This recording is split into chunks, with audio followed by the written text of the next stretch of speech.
Hello friends! The 618th day of the war between Russia and Ukraine continues. Yesterday Zelensky announced an attempt by the Russians to advance in the Vuhledar direction. According to him, the Ukrainian armed forces stopped it, inflicting heavy losses on the Russians. The Ukrainian military telegram channel Deep State reported that the enemy launched an attack on the eastern outskirts of Mykolaiv. According to him, there is still no complete understanding of the circumstances of the battle. According to preliminary information, a column with a large number of tanks and troops attempted to attack east of the village. As a result, at least 18 armored vehicles were hit. I note that the Russians have already made unsuccessful attempts to attack Vuhledar at the beginning of the year. But it is noteworthy that the Russians have the strength to attack as many areas, including now in Vuhledar. That is, the version that was discussed but in the spring turned out to be initially correct. Russia's strategy is to wait until Ukraine uses up its main resources in the counteroffensive and then launch its attacks. They are now in almost all directions except perhaps Kherson. The situation in the Avdiivka area continues to be difficult. The General Staff in its morning report reports that the Russians are not abandoning attempts to encircle the city and that the defense forces repelled about 10 enemy attacks in the area of the settlements of Stepove, Tonenke, Severne and Pervomaiske.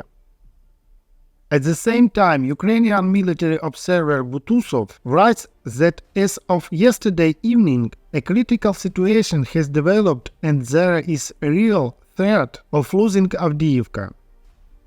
According to his information, yesterday Russian troops crossed the railway near Stepove and began an assault on the outskirts of the village north of Avdiivka.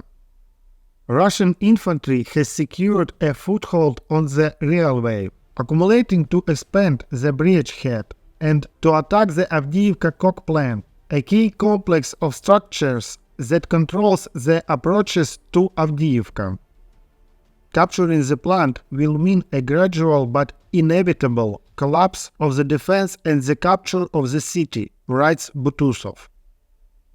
Also, according to Butusov, south of Avdiivka, the Russians are expanding a breakthrough in the sand quarry area near Opetne. At the same time, the Ukrainian military telegram channel Deep State in its evening report indicates that the Russians cannot gain a foothold near the railway north of Avdiivka. According to him, the information that the Russians are making progress north of Stepove is untrue, as are their drivings towards Tonenke and Severne. The enemy continues to enter both the railway and the Avdiivka coke plant. As of 6 o'clock in the evening of November 2nd, he had not gained a foothold in any of these places and retreated with losses, writes Deep State. At the same time, Russian telegram channels report that their troops have entrenched themselves near the railway track. The Russians also write that they have advanced south of Avdiivka, and now they have 1 kilometer left of the village of Severne. My robot friend will continue further. Also, military observer Butusov writes that it suddenly turned out that during the war in Avdiivka not a single leader built a rear line of defense, and they need to dig in now. There are no ready positions. The first photo shows the construction of a new line of defense of Russian troops near Avdiivka, taken by an aerial reconnaissance group. As we can see, not far from the front line, the Russian command has concentrated civil engineering equipment, digging strong points and communication passages. Dugouts are poured from concrete.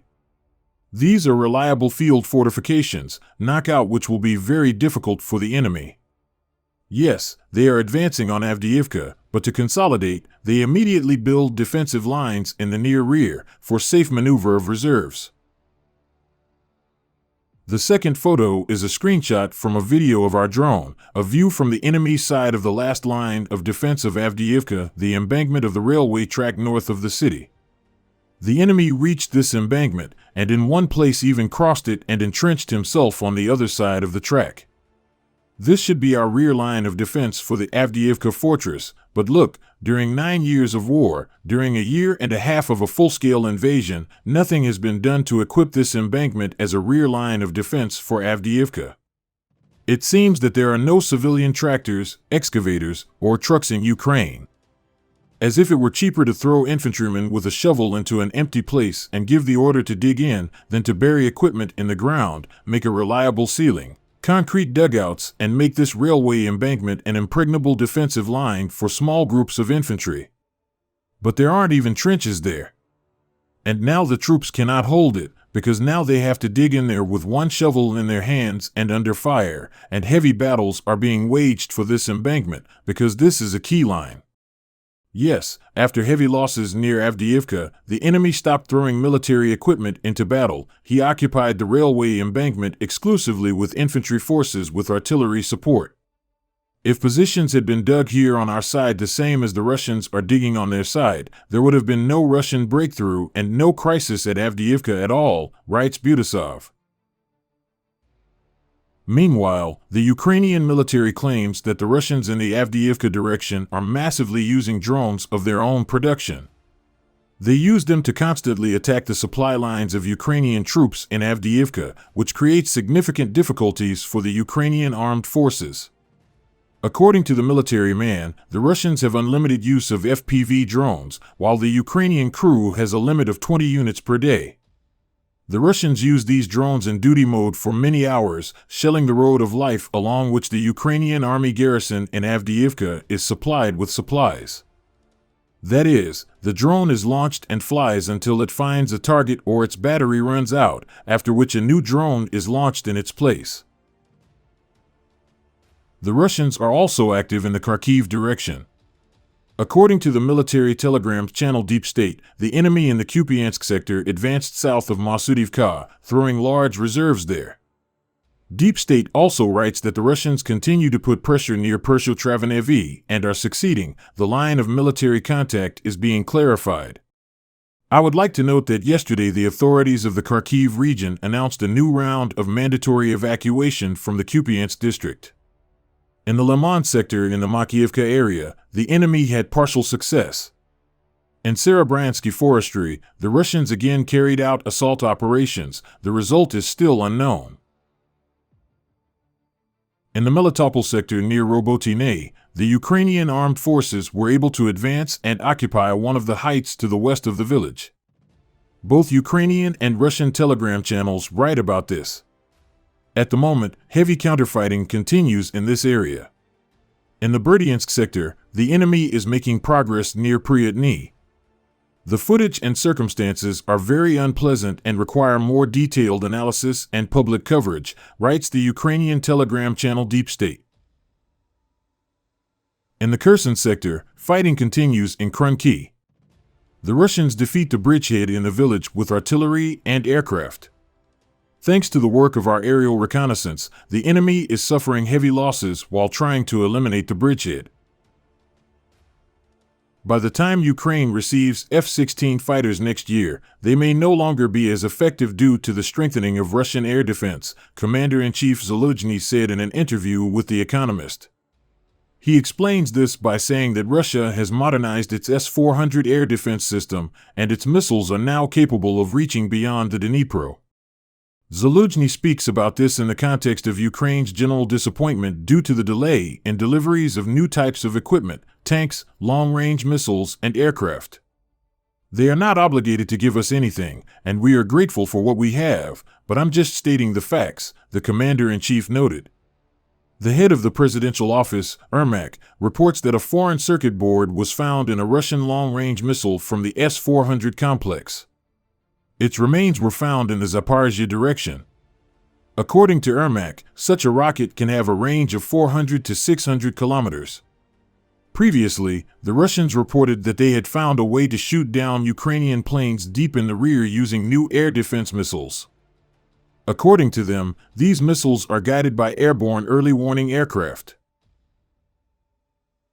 South Korea's intelligence service believes North Korea may have provided Russia with several types of missiles in addition to artillery shells to wage war against Ukraine. According to the Associated Press, the South Korean military told reporters about this at a briefing. According to Seoul, North Korea could send Russia an unspecified number of short-range ballistic missiles, anti-tank missiles, and man-portable anti-aircraft missiles, as well as rifles, missile launchers, mortars, and shells. According to South Korean intelligence estimates, North Korean enterprises are operating at full capacity and are mobilizing the population to fulfill orders for Russian troops. In exchange for supplies of shells and missiles, Moscow is likely to provide Pyongyang with technological assistance to launch a spy satellite into space. North Korea is also interested in receiving Russian nuclear technology, they say in Seoul.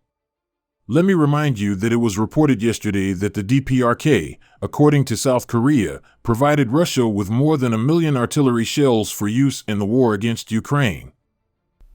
Friends, please support my channel if you like the video I provide, because making video is my full-time job. Thank you very much and see you in the next video.